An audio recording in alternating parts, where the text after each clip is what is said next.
So it looks like Tammy and Waka Flocka new girlfriend have this beef going on with each other. Now apparently this beef has started when Tammy had put up this post on her IG story saying, "No one can make me jealous over a seat I had first. You wouldn't be sitting there if I didn't get up."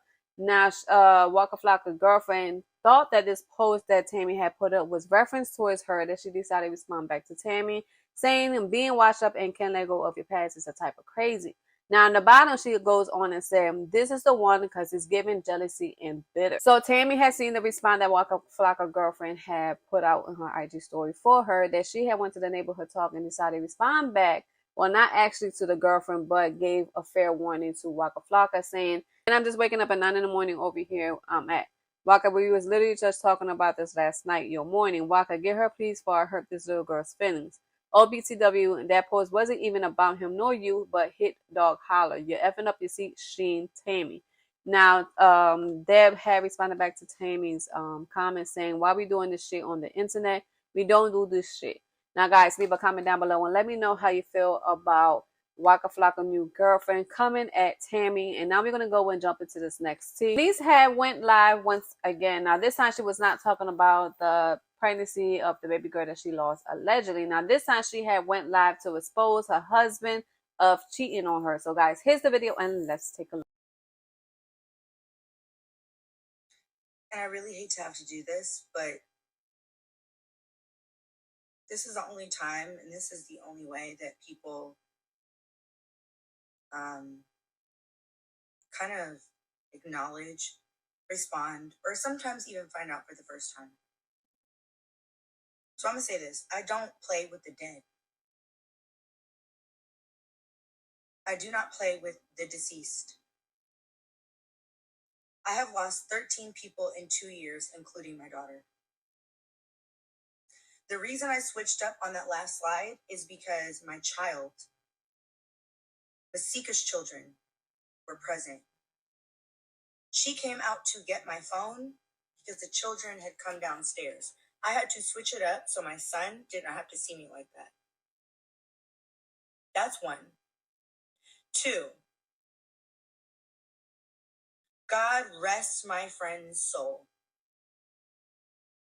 However, to lie on me and say I would ever call you about some BS about your son's passing and you didn't really know what I was on type thing, but I was married to his brother, for me to have to yet again receive. See, this is not me looking for this stuff. I didn't even know these things were being said. I'm receiving. So then I receive a call after you said your late son's son would have to stand in as the best man at my wedding. Only for me to find out you're telling people I'm delusional.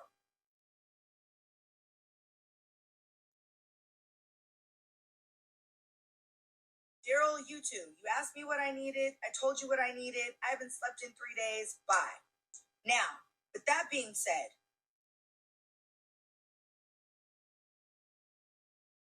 I have not slept. My ex-husband calls me. We stay on the phone for almost 12 hours. You then call the same woman you betrayed me with to say she talks so much, I muted my phone. But let's talk about you going to wake your younger daughter, Raya, up while I was on the phone. That's not a muted mic. Let's talk about your mother coming into your room and saying, you're in the bed, she's in the bed. It's 2:30. Are you guys going to get up? And you mumble.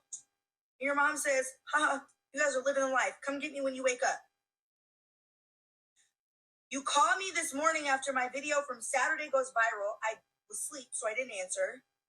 Then you text the same woman that you betrayed me with, had a whole conversation with her. After agreeing to repair and restore your marriage, acted like that's not what was going on. Acted like you fell asleep on the phone with me by default. Mind you, I fell asleep. You woke me up because you weren't on mute. You went to wake up your daughter. Then your phone rang. I asked you, is that her calling you? You said yes. Come to find out today, she didn't even call you. So you just completely made that up.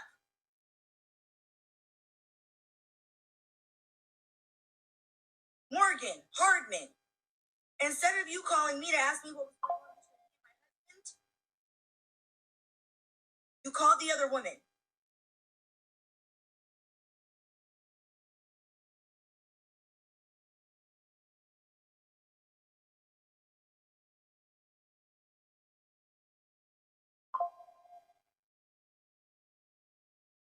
I'm the one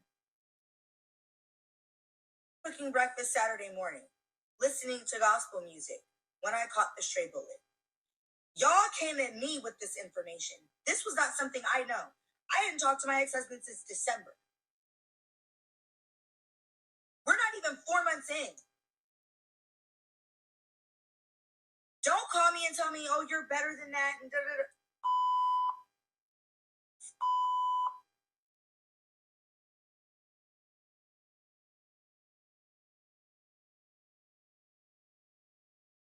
This is why I do this. I can't trust a single soul, but I know what I'm told. I know what I heard. I know what I feel. I know what I went through. I know what I've experienced. I cuss somebody out whose Cash App I have donated anonymously to. Never said a word to her.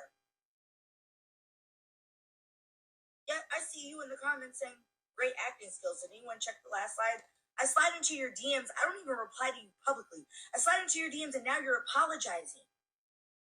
Saying I didn't realize your tears were real until you came into my DMs. You.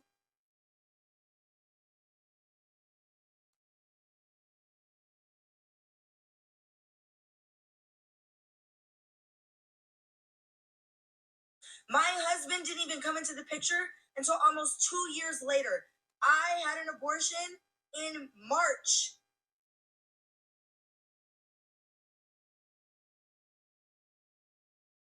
Almost 2 years ago. My husband didn't come into the picture until May of last year. After his brother's passing. Matter of fact, he didn't come into the picture in that capacity until June, before my surgery.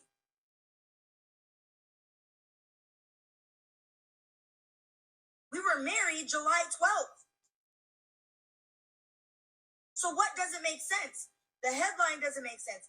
That's not my daughter's father.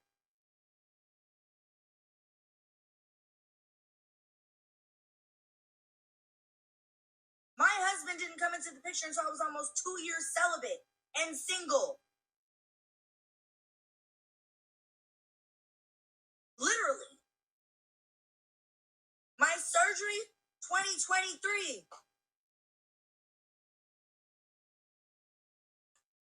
Do the math. Dumbasses. The heart condition, which was the reason I had to postpone my lipo.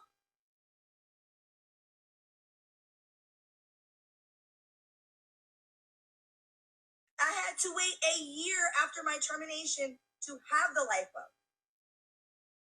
No one would operate on me until I had a year in the can from DNC.